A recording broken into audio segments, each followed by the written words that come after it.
So summer of 2012, I was a physiologist, still am, and I was working with some of Canada's Olympic team in preparation for the London Olympics. And we were in Florida, and I was working with canoe kayak, and specifically Adam Van Koeverden, who's one of the athletes I've worked with for a very long time. And I'm not sure if you know this or not, but the closer you get to an Olympic Games, the less hard work you do.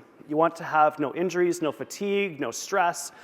And so this was to be Adam's last really, really hard workout. We went a set of 16 times 4 minutes, all out on 2 minutes rest. So imagine sprinting for 4 minutes and then chilling out for 2 minutes and doing that over and over and over again for 2 hours. Super fun for me because I get to do all the blood work and the heart rates. And in my Zodiac, I'm dodging dolphins. Awesome for me, not so much for Adam. And when I was explaining the set, he swore at me, which is fine, because I went and found the number 2 person in the world at the time, Anders Gustafsson, who's in black. Adam was number 1 in the world at the time. So I got the number 1 and number 2 people in the world together right before the Olympic Games. And they were flying up and down this river. It was incredible. And in addition to doing my blood work and measuring heart rates, I snapped a few pictures, this being one of them. And it was just an incredible day. I saw this picture, and then I was flipping through my shots at night when I got back to the hotel, and I saw this picture. And as soon as I saw that picture, I said, you know what? I think Adam's going to win the Olympics. Can you see the difference between them? Look at their faces. Do you see how Anders is stressed, tense, anxious? Look at their hands. Adam's gripping the paddle, holding the paddle with 3 fingers, like pinkies up, drinking tea with the queen. You tap the paddle and it goes flying, where Anders is gripping the paddle for dear life. So keep this in mind.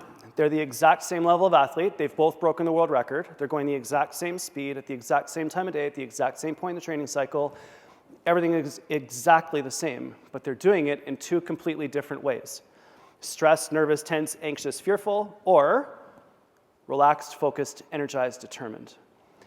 I believe that there's a completely different way of working. And I want all of us to consider the fact that the way that we're working in our world right now isn't working. We have 25% of our population with a diagnosed sleeping disorder. We have 58% of Canadians with overweight or obesity. We have 85% of Canadians, everyone just started taking notes, that's good, thanks for that. Makes me feel better. 85% of Canadians don't get enough physical activity to prevent a chronic disease. That's not even to be healthy, that's just not to get sick. The numbers just came out for children. It's 4% of girls and 9% of boys get enough physical activity to prevent a chronic disease. And the number that, even though it's the lowest, scares me the most is 1 in 5 Canadians will access the medical system at some point because of a mental health-related challenge. That terrifies me as a father of 2 young kids. But I do believe that there's a solution, and the solution is to do the opposite of those 4 grand epidemics. Not only does that enable us to perform better and make that fundamental shift from going through life like Anders to going through life like Adam, but it enables us to be healthy as well. And the pivot is to sleep soundly, eat smarter, move more, and think clearly. 4 steps that counter the grand epidemics and also enable us to reach our potential. That's what I'm going to try to persuade you of in the next 16 minutes and 17 seconds. Here we go. Diving right into it, I want to talk first about sleeping soundly. And I want to draw your attention to the lymphatic system. The lymphatic system is a parallel circulatory system inside the body. You all have this. It runs right next to your arteries and veins. It's full of a clear fluid called lymph. Lymph flows through your body all the time. It picks up viruses, bacteria, broken down cells, waste products, pulls it into your lymphatic system, where white blood cells from your immune system fight off all those invaders. This is the system that keeps your body healthy. It's a system that keeps your body clean. It's why your doctor feels the lymph glands in your neck to see if you're fighting off a cold or the flu. It's why we're concerned about breast cancer spreading to the lymph nodes in the underarm. This is an incredibly important system. But if you look at that image, you'll see that it's present in the stomach, chest, arms, neck. It gets up to about the cheeks, and then it stops. It's not in the head. And up until very recently, science, medicine had no idea how the brain accomplishes what the body accomplishes in terms of keeping itself healthy and clean. And some research was done that shed some light on this topic. I do a lot of MRI imaging at the Hospital for Sick Children. It's a part of our research program.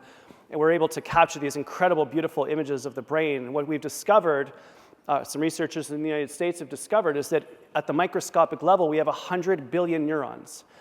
And these 100 billion neurons, every single night while we sleep, shrink by about 60%. And all the space opens up inside the brain, and a clear fluid called cerebrospinal fluid washes through the brain every single night while you sleep. that was imaged for the first time about 2 years ago. You can actually see the penetration of fluids into the brain when we're sleeping. It's absolutely incredible. The other discovery that was made is that we have a network of lymphatic vessels that line the inside of the skull, and they're connected to the lymphatic system inside the body. So every single night while you sleep, the brain literally washes itself out and drains itself. It's kind of like taking a dirty sponge and sticking it under running water and squeezing it over and over and over again until the brain is cleaned out. That happens every single night while we sleep. It's absolutely incredible. But we have a society-level problem when it comes to sleep. We all do this. Well, not all of you. I'm not accusing all of you of doing this, but the vast majority of you, I'm going to guess, probably do something like this. Here's why this is such a huge problem. This is an MRI scan of the brain. It's a slice through the head at the level of the eyes. You're looking at it from the top. If we zoom in, you can actually see the eyeballs up top there. It's really quite incredible. When we have these devices and we shine them through our eyes, the light goes through your eyeball, hits the back of your eyeball, that part I've circled, part indicated there in blue, and a structure that looks like this that converts light into electricity. That electricity passes back through the optic nerve into a structure called the pineal gland, which releases a hormone called melatonin.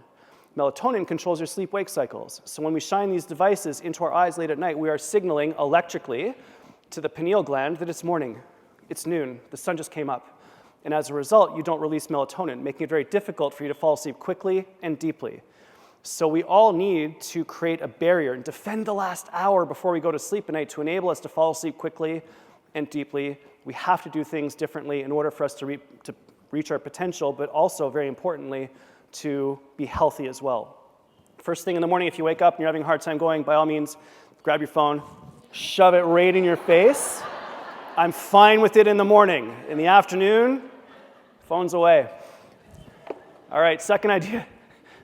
Thanks for that laugh, that's great. Second idea that I have for you is eating smarter, and we're going to stick with the brain for a moment. This is an MRI scan of one of my students' heads. We found the brain. It was actually in there. And I had to check. And so imagine taking a camera and zooming into the tissue up top. It looks something like this, 100 billion neurons, each with thousands of connections. And it's at those connections where thinking takes place. Electricity zooms down to the end of the neuron, triggers the release of neurotransmitters that move back and forth and carry thoughts, problems, concentration, focus, music, basketball shots. Everything happens at the neurotransmitters. And what we've discovered over the last 5 years or so is that the foods that we eat during the day influence the type of neurotransmitters that are created inside the brain. And if we eat foods that are higher in protein than carbohydrates, we narrow our focus and we can concentrate more easily. If we eat foods that are high in carbohydrates and low in protein, we widen focus and relax. So contemplate how you feel an hour after having a chicken salad, for example. Clear, sharp, focused, everything's good. Or an hour after having a big, huge plate of pasta. Happy. Searching for a place to have a nap, right? Very, very, very different physiologic responses. We need to do things a little bit differently. Sticking with the brain, I think that there's some tremendous potential for us to actually leverage the fact that we can use healthy proteins to help us work and do our best work more easily. I love the idea of having protein for breakfast and lunch. I'm not anti-carb. There's some incredible sources of carbohydrates that are packed full of fiber, vitamins, minerals, which enhance our health. I just believe we need to decrease the amount of sugar and processed foods that we consume because they negatively affect the hippocampus, the structure that I've circled there in red that's responsible for learning. Research shows that high sugar, high processed food diets shrink the hippocampus. And it also results in lower BDNF, brain-derived neurotrophic factor, that stimulates the growth of new neurons inside the brain, lower cyclic AMP, the energy currency inside brain cells, and lower synaptin mRNA, the genetic code for new connections between neurons inside the brain. It's incredibly powerful. We can fundamentally rewire our brains if we eat healthy. And we can actually protect our brains by eating healthy fats. If you look at the tissue on the surface of the brain, it's an image of actual surface of a brain. If you look at the tissue, it's white. The reason why it's white is because your brain is largely made up of fats. Specifically, omega-3 fatty acids, which wrap around the branches of neurons inside your brain and protect them from damage, just like bark on the branch of a tree. It's absolutely incredible. I'm going to step out of my presentation for 1 second. I have to tell you this story. I gave this talk at a school about 3 months ago in Victoria, BC. And I gave a talk at a school, and afterwards one of the teachers asked me, can you please do this talk for the grade 3s? I'm like, I don't talk to grade 3s. I have one. They're terrifying. I don't do that. He said, please, please. So I did it. And this little girl insisted on sitting on my foot for the presentation. I got to this slide, and she pulled on my leg. And I looked down, what's up, sweetheart? She goes, yes. And myelin speeds the transmission of electrons between neurons in the brain. It jumps from breaks in the neurons, and it actually speeds up nerve. I was like, who are you? And can I invest in your company? True story. Just like we have problems with using our phone devices and sleep, we actually have a fundamental problem with nutrition in our world. This is an image that I took on an expedition that I did to India a few years ago. I took a group of youth ambassadors there, and we ran with Impossible to Possible and Ray Zahab's group, and we ran 300 kilometers through the Thar Desert in the northwest corner of India, right near the Pakistan border. It was stunningly beautiful, and kids came to our campsite every night. We were there to investigate issues related to world health on behalf of the World Health Organization. So one day I went into one of the villages, and I found this gentleman selling all the traditional Indian foods. You'll notice the entire spectrum of the rainbow is there, all fresh: anti-cancer, anti-heart disease, anti-type 2 diabetes, anti-metabolic syndrome, anti-depression. There is an entire field that's emerging now called nutritional psychiatry, the use of foods to treat mental health issues. Like, it's all there, and it's perfect. I took that image, I turned my body 90 degrees, and I took this image. And as those types of foods are permeating into China, India, Brazil, Malaysia, Kenya, our businesses, our schools, our homes, the diseases of the West are following: cancer, heart disease, type 2 diabetes, metabolic syndrome, depression. We need to vote with our pocketbooks. We need to do things differently. We need to approach food as fuel for our performance and fuel for our healthy lives as well. The third idea that I have for you today is to move more. And we know that exercise does wonderful things for our bodies. I was bored one day at work, so I jumped in the magnet, the MRI, pressed go, and MRI'd myself. That's my insides. So it's your tax dollars at work, ladies and gentlemen. So anyway, don't tell anyone. I actually did a talk with the Minister of Health was in the room. I didn't know. I made that joke. Didn't go over well. Anyway, so you can see my lungs up top, the heart, liver, digestive tract. All of those get better when we exercise. We get more red blood cells, which carry oxygen around our body. Our mitochondria work better. These break down foods to create energy for you. We get better muscle function. We move fluids through the lymphatic system. People who walk 15 minutes a day have 24 to 40% lower risk of breast cancer and colon cancer. People who exercise daily have 75% fewer colds and flus. It doesn't need to be hard. Walking, it doesn't need to be that long, 15 minutes. Any movement dramatically improves our health. It also lengthens and strengthens your telomeres, which are caps on the end of your DNA, just like aglets on the end of your shoelaces that prevent your DNA from breaking apart.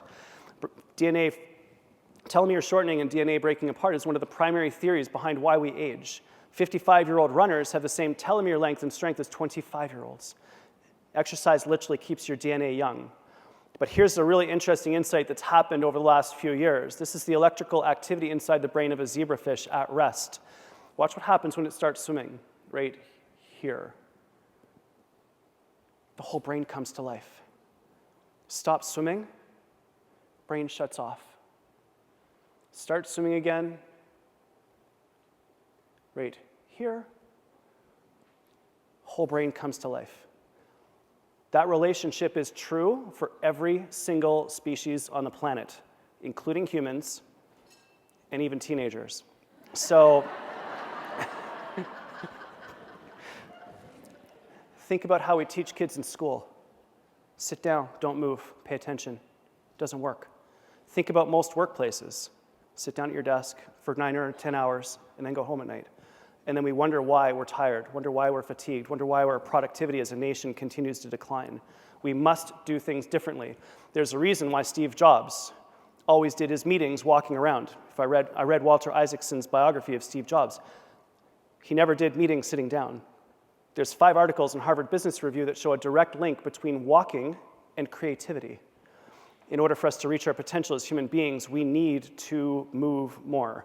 But we know that push-ups are good for us, but we don't always do them. So I want to show you a video of Ingrid. This is my daughter. We do a lot of rock climbing and other risk-based activities. Because I'm a huge fan of fear and failure for kids. Everyone laughs at that, but I think that our inability to allow children to fail is one of the reasons why we have an anxiety epidemic in our world right now. So I appreciate that. So this is Ingrid. And I have to announce everything. It's like, you have to announce me. And I have to say, ladies and gentlemen, Miss Ingrid Wallace is about to climb all the way to the ceiling. this is everything now. Getting in the car in the morning. She has a confidence problem. We're working on it. So she takes off to the top here. And when she gets to the bottom, something really cool happens. She doesn't hurt herself, don't worry.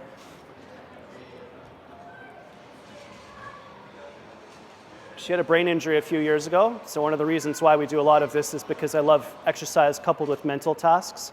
So this is part of the process for healing her brain. And when she gets to the bottom here, something really interesting occurs. Watch her face right here. Happy, confident, proud, joyful. Contrast the look on her face right there with the typical look of someone at your gym on the elliptical. Pain, suffering, sacrifice, constipation, bad, right? We've totally forgotten that actually exercise feels good.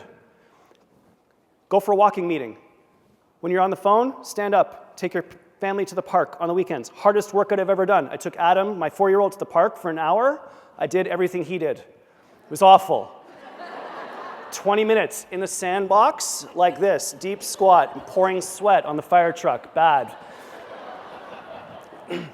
All right, final idea that I have for you today is thinking clearly, and I want to show you, tell you the story of this picture right here, and I know it's black. So 2 years ago exactly, my wife sat me down for dinner,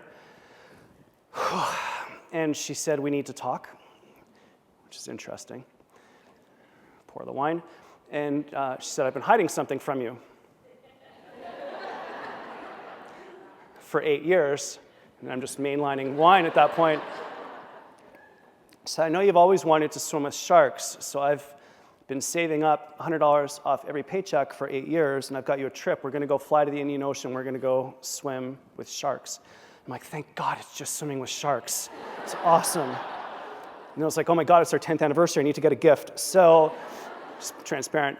The guys are laughing. The women weren't on that one. So we fly to the Indian Ocean. We get there. It's, unpack our things at the place we're staying, and just says we need to go swimming with sharks. And I'm an adrenaline junkie, so I'm like, perfect. Sun's going down. They eat at night. Let's go. So we go into the ocean, and the scuba instructor takes us down to a wreck, and it's stunningly beautiful. There's fish everywhere. I'm a swimmer, and so I'm holding on to the wreck, just totally relaxed, huge current, fish everywhere. Turtle goes by. Nemo swims by my face. Like, it's amazing. And then being the adrenaline junkie that I am, and it's getting dark, it's getting nighttime, I turn off my flashlight because I want to be in the ocean at night in the pitch black, and that's that picture. I took a GoPro shot. It's black.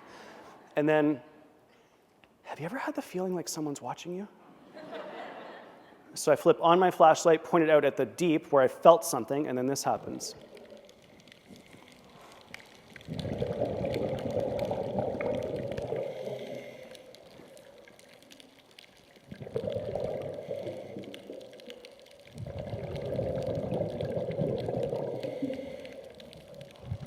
Six-foot black tip reef shark. Apparently it's harmless, whatever. I'm freaking out.